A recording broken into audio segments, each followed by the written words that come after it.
Hi everyone, welcome to the second section of this video. We're going to be understanding the etc fstab file.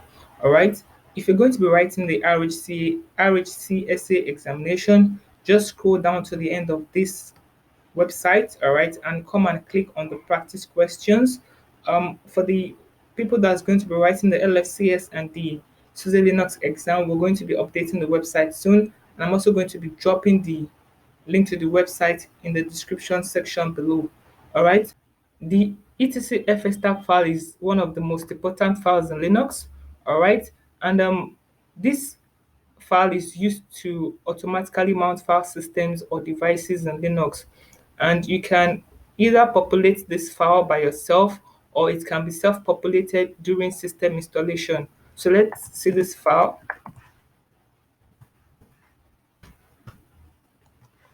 In the process of the system booting, these files are read, all right, and the option specified in this file is used to mount the devices or the file systems. So look at the options specified here. Let's get to know what these options means. Okay, so let's see the first column here. This is the first column, and the first column is used to specify the device name. All right, so the device name can also be specified as either dev SDB1, and there are various ways of specifying the device name. You can specify the device name by using the UUID, which is the unique identifier, and you can also specify the device name by using a label. If you come if you want to specify the device name by using a label, if you come to the website, which I'll be dropping the link in the description section below, you will see the different ways of how you can specify the device name. I'm also going to do that when we start doing our configuration. Okay, so the second column to this is the second column. This is used to specify the drive or partitions mount point. Okay, so if you look at the second column here, this is the mount point for this device. So you would always use the second column to specify the mount point for a device, and the third column is used to specify the device or the partition file system type, which we've talked about. So this device was actually partitioned with the XFS file system. So anytime you're populating the fstab file, you should know that the third column is used to specify the partitions or the device file system type. All right. So the fourth column is used to specify the device or partitions mount options. So this is the fourth column, all right? And there are various mount options. We have the auto and no auto options. The auto option implies that the drive or file system will be mounted automatically at boot time. And if you set it to no auto option, it signifies otherwise. Okay, so we also have the user and no user option. The user option implies that users on the system will be able to mount the file system. Okay, so while the no user option signifies that the users on the system will not be able to mount the file system or the drive. Okay, so we also have the exec and no exec option. The exec option implies that the files or binaries that resides on the drive should be executable, while the no exec option signifies otherwise. All right, and that's for security purposes anyway. So if you use the no exec option, then that means the binaries will not be executable. Okay, we also have the sync and the async option. The sync option implies that the IO, which is the input and output, or changes on the file system can be done synchronously, which is sync. That means it should be done instantly. And if it is async, which is asynchronously, it means that the changes in the file system should not be done immediately. It can be done when there are not a lot of activities done on the system. So we also have the arrow and the RW option, which means arrow is read only and RW is read write. Okay, so If you specify the arrow option, the drive will be a read-only drive, and if you specify the RW option, it will be a read-write drive. You'll be able to read and write on the drive. So we also have the SUID and the no SUID option, which implies that the file system or the drive should support the SUID and the SGID bit.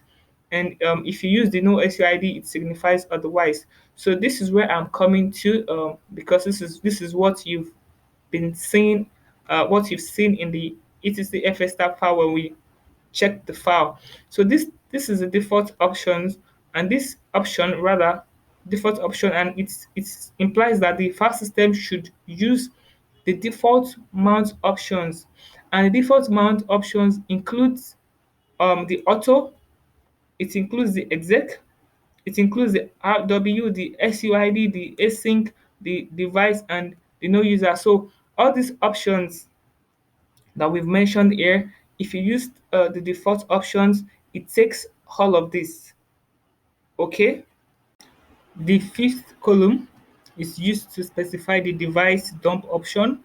So if the value is set to be 0, it means that the file system cannot be dumped or backed up with the dump utility. But if it is set to 1 and above, it means that the file system can be dumped or backed up with the dump utility. While the sixth column is used to specify if the device file system be checked for errors at boot time or not. All right. So if the value is set to be 0, it means that the file system should not be checked. But if the value is set to be 1 and above, it means that the file system should be checked. And the value should take an order starting with the root file system with the highest priority of the value 1. Okay, which means that the root file system be checked first, while other file systems can be set to 2, which means that they can be checked afterwards. Okay.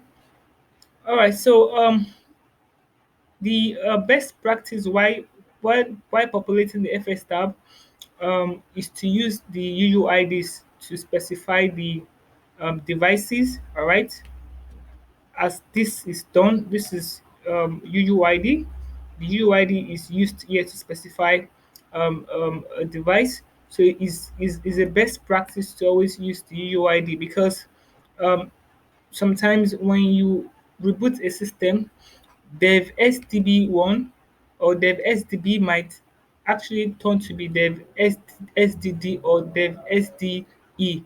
It can change, and that too could affect the fstab file when booting. So it is always advisable, and the best practice is to always populate the fstab with the UUID, or you use the label to populate the fstab. Unless in some rare cases that I've seen, when you're using a multipath tool that like EMC, PowerPath, and the rest, that you know that when you reboot the system, it doesn't change, then you can specify this first column with the device name. All right. So now that we've understood this concept, let's start creating partitions with the Fdisk utility in Linux. Okay. So thank you for watching, and in the next video, we're going to create partitions with the Fdisk utility. All right. And bye for now. Please don't forget to subscribe to this channel.